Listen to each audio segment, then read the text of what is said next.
요즘 예식장 업계가 시끄럽습니다. 막강한 자본력을 가진 대기업들이 예식장업에 뛰어들며 생긴 일입니다.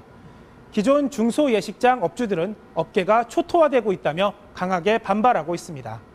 예식장뿐만 아니라 꽃배달, 일본 라면, 심지어 계란 유통에까지 대기업들이 뛰어들며 이른바 골목상권 전쟁이 재현되고 있습니다. 서울 광화문에 있는 예식장 아펠가모. 교회 예배당 형식의 이른바 채플 웨딩으로 유명한 이곳은 1년 전에 가도 예약하기가 어렵습니다. 11월이랑 12월에 지금 날짜가 조금 들어와서 올해는 다 찼어요. 3월부터는 좀 많이 있어요? 아니 3월부터 좀 토요일은 많이 돼 있어요. 이곳을 운영하는 건 대기업 CJ 푸드빌. 2011년 잠실에서 사업을 시작한 뒤 지난해 서울 반포와 광화문에 잇따라 2, 3호점을 열었습니다. 일반적인 웨딩홀 그냥 단독적으로 웨딩홀 사장님들이 개인적으로 하는 데는 그 정도 위치에 그 정도 자리 규모 하려면 거의 힘들죠. 말 그대로 대기업이니까 가능한 위치고 자리고 시설이고. 신랑 신부와 하객을 유치해오는 결혼 컨설팅 업체, 즉 웨딩 플래너들에겐 중소 예식장이 지급하는 것보다 서너 배 많은 리베이트를 뿌렸다고 합니다. 일반적인 웨딩은 1,000원 기본 이제 리베이트가 있는데 거기는 뭐 2,000원, 3,000원 막 이렇게 더 준다 하면은 아무래도 한 번 더 이쪽이 아니더라도 여기 한번 가보세요 얘기할 수밖에 없죠. 예식장 뷔페의 식자재는 또 다른 계열사인 CJ 프레시웨이를 통해 공급받습니다. 반면 같은 지역에서 20년 동안 자리를 지켜왔던 이 예식장은 예약 명부가 텅 비어 있고 매출도 40%나 떨어졌습니다. 10억 원을 들여 시설을 정비하는 등 나름대로 노력을 하고 있지만 가격 경쟁력에 홍보, 영업 능력까지 모두 앞서는 대기업을 상대하기엔 역부족이라고 호소합니다. CJ망 유독 전문 웨딩홀 형태로 일반 중소업자들이 하는 그런 형태의 가격 그런 측면을 공략해서 지금 하고 있습니다. 대기업은 대기업답게 큰 그물로 큰 배로 큰 고기를 잡을 생각을 해야지. 풀무원, CJ, 오뚜기 등 내로라 하는 식품 대기업들은 계란 유통업에 뛰어들었습니다. 직접 농장을 운영하지는 않고 계란을 납품받아 자신들의 상표를 붙여 판매하는 방식이 대부분입니다. 똑같은 농장에서 생산된 계란이 기업 브랜드를 달면 풀무원 계란이 되고 오뚜기 계란이 되고 CJ 계란이 되는 것입니다. 기업 브랜드를 가지고 라벨지를 판다라고 이렇게 감히 얘기할 수 있다고 생각합니다. 같은 품질의 소상공인들의 계란보다 대기업의 계란은 개당 100원 정도 비싸지만 이름값 덕에 마트 진열대에서 소비자들에게 가장 잘 보이는 자리는 어김없이 대기업 계란이 차지합니다. 대형마트는 이미 80%를 장악했습니다. 풀무원이나 CJ 오뚜기는 다 영업사원이 다 상주되어 있지 않습니까? 그러다 보니까 좋은 자리를 애들을 살려놓더라도 영업사원이 와서 바꿔 놓아버립니다. 이 밖에 통신회사인 KT는 자회사를 통해 꽃배달과 커피 사업에 나섰습니다. LG패션에서 사명을 바꾼 LF는 일본 라면 프랜차이즈와 해산물 음식점 사업을 시작했습니다. 이들이 내세우는 명분은 모두 사업 다각화입니다. 매출이 줄고 있는 사업을 보완하고 우리가 가지고 있는 전국 네트워크를 활용할 수 있는 방안의 하나로 패션을 포함해서 20주부터 아우르는 이제 생활문화 기업으로 가겠다라는 차원에서 또 이제 외식업도 일종의 어떤 그 생활문화다.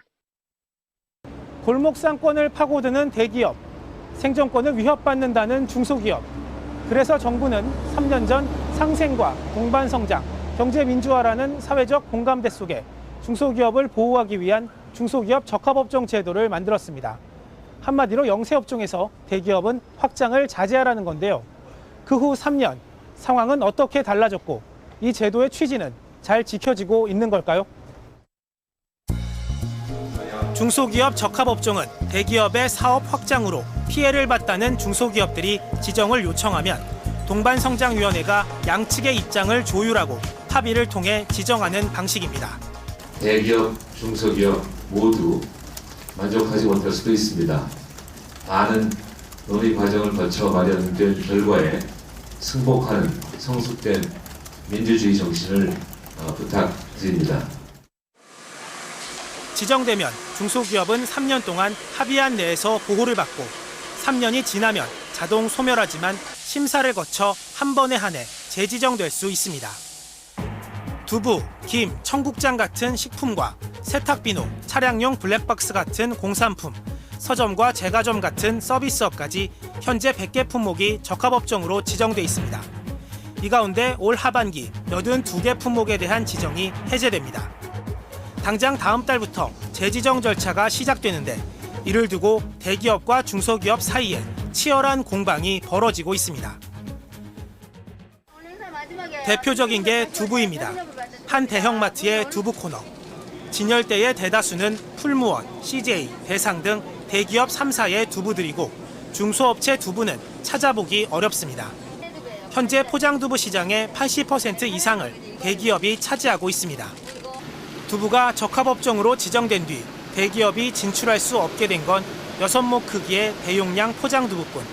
다른 모든 두부 종류는 사업이 가능합니다. 현재 전체 시장의 20% 정도를 1,500개 중소업체들이 나눠 갖는 실정입니다. 일본은 사실 우리보다 몇 배의 큰 두부 시장인데도 대기업은 두부 안 만듭니다. 소기업 3, 4대째 그 간의 대를 이은 중소기업들이 거의 일본 두부 시장을 평정하고 있고요. 그런데 대기업들은 이 규제마저 풀어줄 것을 요구하고 있습니다. 이유는 뭘까? 대기업들은 국산콩 가격 하락을 내세웁니다. 대기업들이 두부 사업을 확장하지 못하게 돼 국산콩 구매량이 줄었고 이 때문에 콩값이 하락해 농민들만 피해를 봤다는 겁니다. 대기업들의 수요가 줄어들면 당연히 가격이 떨어지는 건 굉장히 일반적인 상식이기 때문에 국산콩의 수요를 막음으로써 가격이 떨어지게 되고 결국에는 농민들의 소득이나 생산량 자체가 팔 곳을 못 찾는 거죠. 중소기업들은 펄쩍 뜁니다. 적합업종에 지정된 뒤에도 대기업들이 1+1 특가 행사와 판매 사원까지 동원해 두부를 팔고 있는 상황에서 대기업이 두부를 더 만들지 못해 콩값이 떨어졌다는 건 억지라는 겁니다. 적합업종 그 자체를 흔들고 혼란시키는 어떤 그런 내용 아닌가 이렇게 보여지고요. 그건 좀 자제해야 된다고 생각합니다. 작년 11월 농민단체와 대기업, 정부 관계자가 모여 국산콩 가격 하락 대책을 논의했습니다. 2580이 입수한 당시 회의록을 보면 대기업들은 콩값이 떨어진 건 자신들이 안 사서가 아니라 콩 생산량이 많아진 데다 불경기까지 겹쳐서 발생한 거라고 스스로 말합니다. 불경기로 수요가 위축되어 3배 비싼 국산콩 두부 판매가 늘지 않고 있습니다. 국산콩 문제 해결 방안에는 많은 요소가 있는데 이것 때문 아니냐고 하면 무엇이라 답해야 할지 모르겠습니다. 대기업 3사가 소매할 수 있는 국산콩 물량은 최대 2만 톤을 넘지 못합니다. 이 부분은 정부가 수매를 통해 비축하는 것이 가장 효과적인 방법입니다.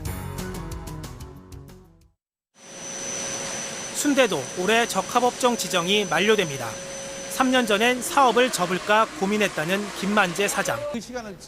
적합업종에 지정된 뒤 위생시설을 강화하고 생산 라인을 자동화해 위해요소 중점관리, 해썹 인증도 받았습니다.